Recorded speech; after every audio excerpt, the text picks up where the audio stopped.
Hello all. Today we are going to start our new series, new playlist, which will cover chapter number 7 of IBBI syllabus, which is on laws related to real estate. So in today's session, which is session number 1, we are going to cover Land Acquisition Act. So though it is a very lengthy act, however, we will try to restrict our session towards the syllabus of IBBI and towards the important aspects of the act which are relevant for the IBBI examination syllabus. So this is the total IBBI syllabus under this chapter of laws related to real estate. So as per existing syllabus, case study up to 20 marks may come out of Land Acquisition Act or other topics. However, as per new syllabus, up to 24 marks of case study may come with effect from 1st July 2022. So what is Land Acquisition Act?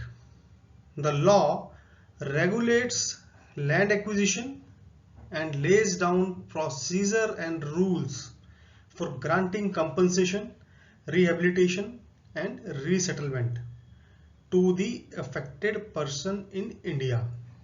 So key terms are regulate land acquisition, lays down procedure and rules for granting compensation, rehabilitation, resettlement.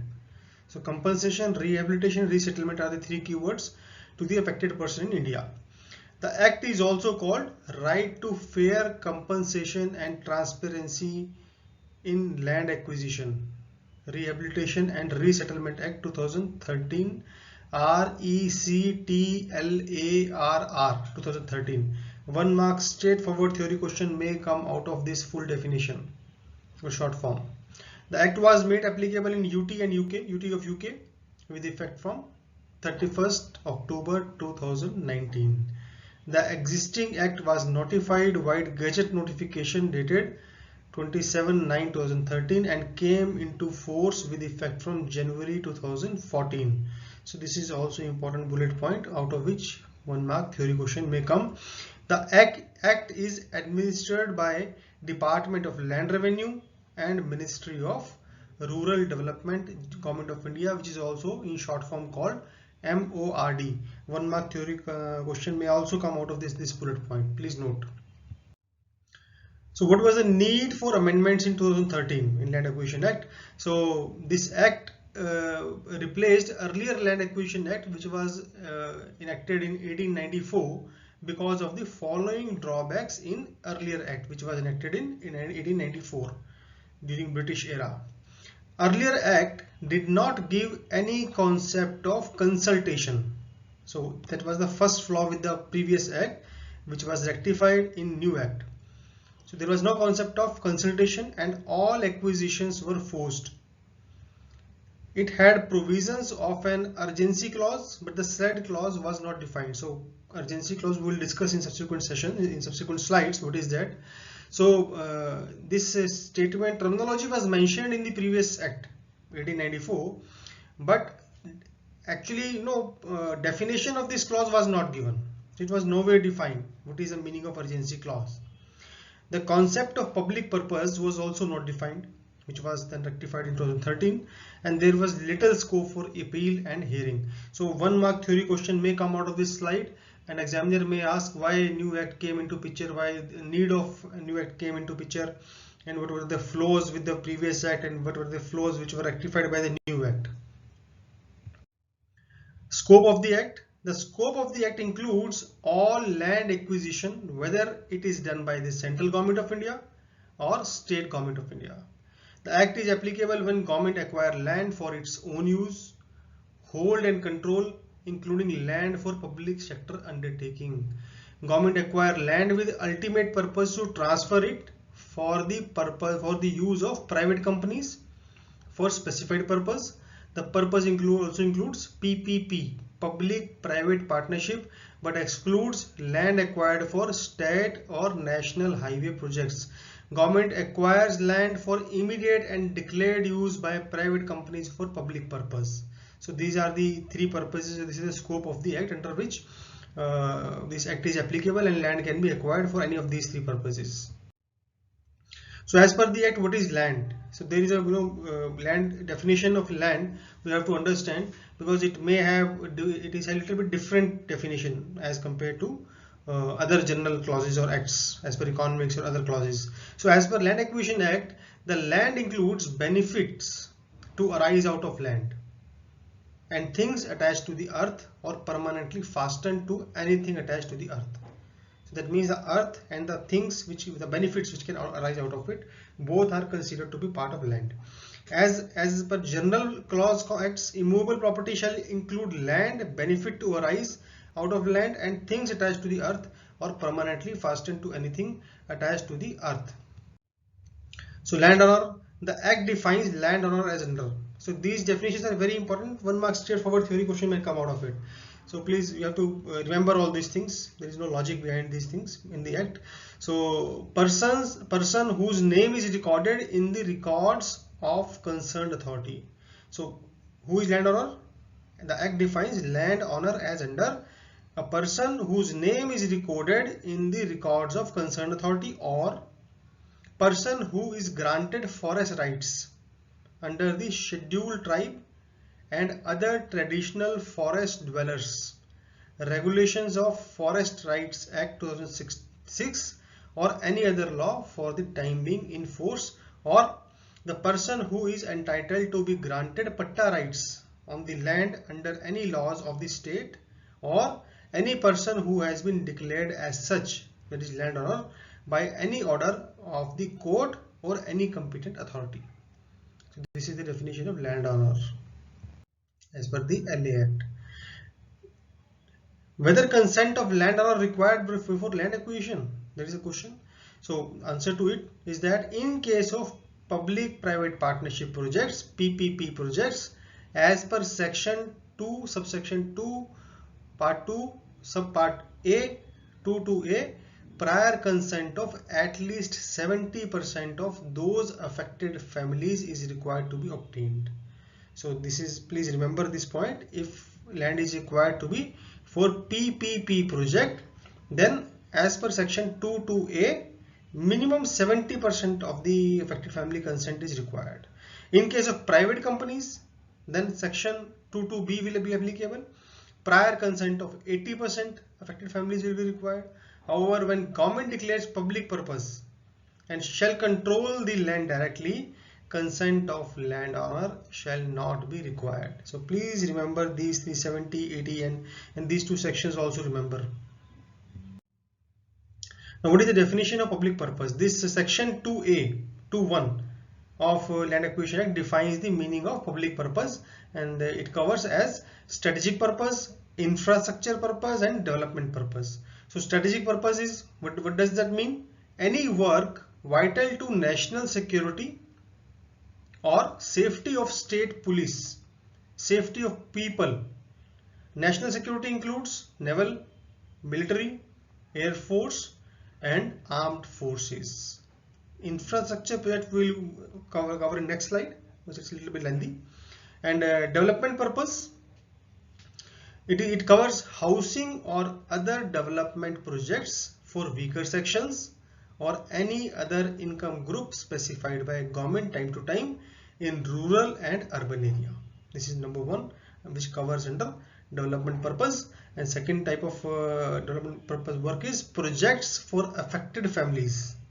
So projects for residential purpose for people residing in areas affected by natural calamities or persons affected due to implementation of any scheme undertaken by the government of any local authority or corporation.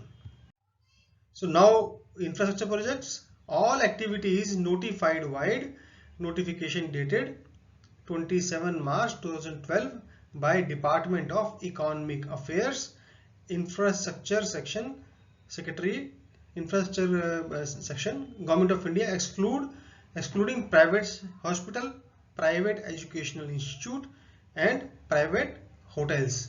So agro-processing, what does it cover? Agro-processing. Within agro-processing, projects involving agro-processing and allied activities set up or owned by appropriate government or by a farmers cooperative or by an institution set up under a statute. This is being covered under infrastructure projects. Then second category is industrial corridors. So projects for industrial corridor or mining activities, national investment and manufacturing zones as designated in the national manufacturing policy. Then third category, water harvesting, which it also falls under infrastructure category. Projects for water harvesting and water conservation structure, sanitation, etc. Then education and research.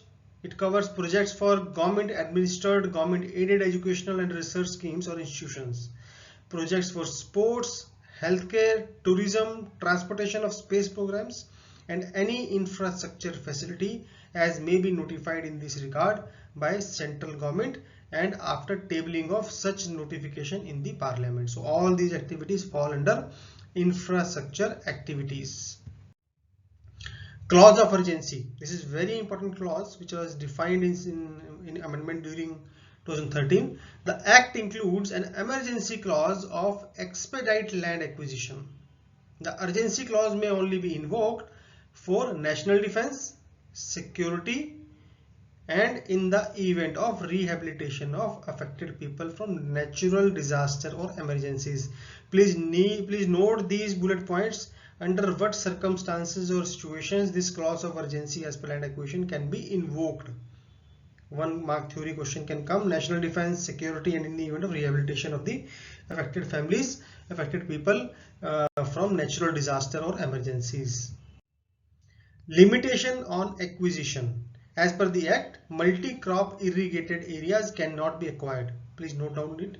However, such acquisition may be permitted subject to, there are certain covenants to it.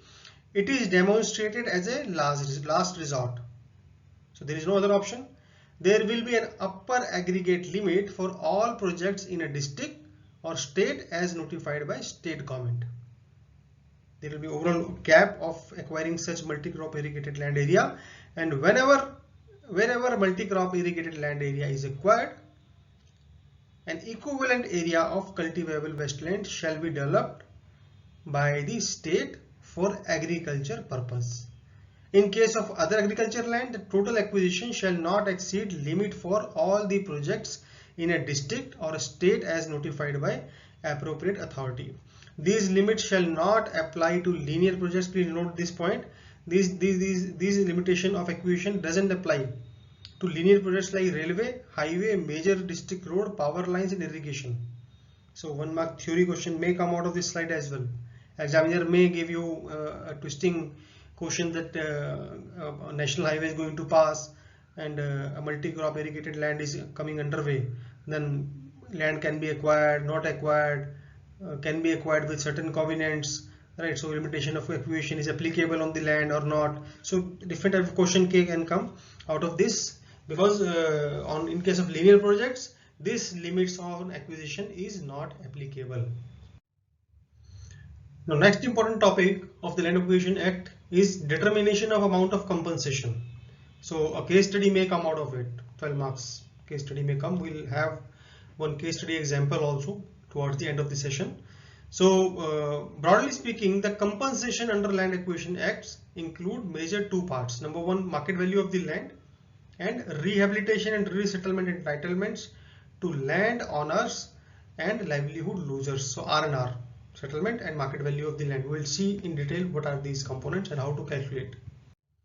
So market value as per section 26(1), market value of the proposed land to be acquired shall be set as higher of. Please note it down, it is not lower of, it is higher of. So Land Acquisition Act is toward has been made in a way so that land owners get high compensation. The minimum land value, if any, specified in Stamp Act 1899 for registration of sale deed in the area where land is situated.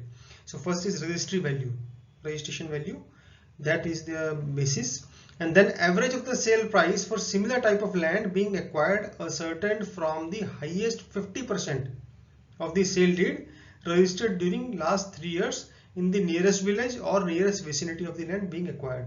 So in past 3 years, whatever sale transactions have been done, So out of that, top 50% will be considered, and average of those 50% high transactions, actual transaction value will also be taken into consideration. That is second parameter number 2. And the compensated and the consented amount in case the land is acquired for private companies or PPP project, not public purpose. So if so these three data from basis these three parameters will be calculated, and highest of the value out of these three parameters will be considered for the land acquisition for market value of the land. Final market value. So the market value so arrived is required to be multiplied with a factor to arrive at the final market value of the land to be acquired. So in case of urban area, multiplying factor is 1.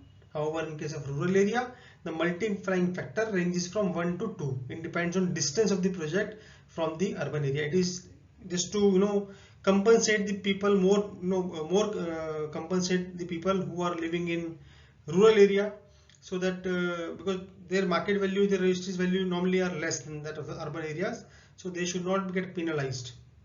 So considering that factor, their original market value is low, that is why a multiplier factor is also included to arrive at the final market value of the land to be acquired.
These are another two components of compensation under R&R scheme. First is Solatium and second is interest.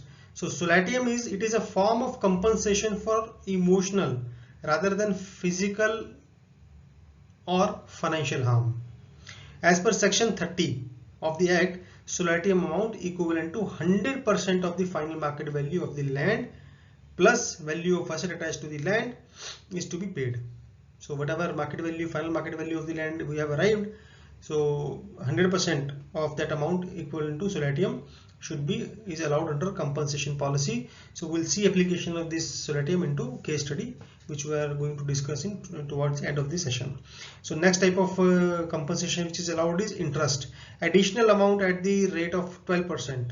Please remember this fact, 12%. Examiner may ask 9%, 12%, 15 or 18% per annum on final market value of the land for the period between date of publication of notification of social impact assessment study under section 4.2 and date of award or date of taking possession, whichever is earlier. This is very important paragraph. Please make a note of it. So if you will get any case study, examiner may try to confuse you, may provide you all these three dates and may ask you to calculate interest component. 1 or 2 mark theory question may come, or otherwise in case study these three dates will be given: notification of social impact study date, date of award and date of taking possession. So you should remember that the time period which you have to consider is between social impact study date and date of award or date of possession, whichever is earlier. So whatever event between date of award and date of taking possession happens earlier, so between these two dates interest is required to be calculated. And also remember, examiner may not give you interest values 12%. It may announce you that 12% interest is applicable. If the numerical is silent on that part, you have to remember that as per the act 12% per annum interest is applicable on the final market value. So these information you have to remember.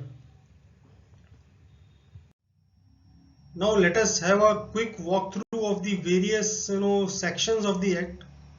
And though we will not deep dive into these sections, but at least we should remember what section talks what exactly, and which section cover what type of areas of the act. So 1 mark theory question or 2 mark theory question may come out of it. So try to remember these bullet points. We will not deep dive because there is a lengthy syllabus. So section 4 talks about preparation of social impact study. Section 5 of the act talks about public hearing of social impact study, social impact assessment study. Then section 6 talks about publication of social impact study, social impact assessment study. Then section 7 talks about appraisal of social impact assessment report by expert group to a representative of panchayat and gram sabha, municipality and corporation. Section 8 talks about expert group will say say within 2 months whether acquisition is viable or not viable, or acquire land as per requirement. So this is the crux of summary of section 8. Section 9 states that under urgency provision, the appropriate authority may exempt undertaking of social impact assessment study. Section 10 talks about special provisions to safeguard food security. Section 11 talks about public notifications. So this date of notification shall be the date for determination of market value.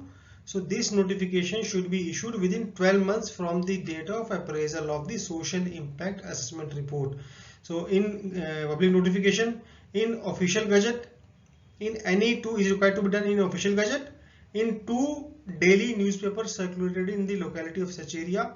1 newspaper should be in regional language only. In local language in panchayat, municipal corporation as the case may be, and in the office of DC, SDM and Tehsil. Upload on website of appropriate authority and in the affected areas in such manner as may be prescribed. So public notification is required to be done through all these 5 modes. The date of this notification shall be the date for determination of market value. Please remember this important point. So from numerical point of view, we have to remember the date of public notification. Section 12 talks about the preliminary survey of land. Section 13 talks about payment of damages. Section 14 talks about lapses of social impacts assessment report. What is a lapse? If preliminary notification has to be issued within 12 months from the date of appraisal of social impact study. So if this preliminary notification is not issued within 12 months from the date of appraisal, then it is considered to be lapse, and as per section 14, process has to be followed. Section 15 talks about hearing of objection within 16 days of publication. Section 16, it talks about preparation of R&R scheme by administrator, which is R&R scheme is nothing but rehabilitation and settlement scheme. Section 17 talks about review of the R&R scheme by the collector. Section 18 talks about approval of R&R scheme.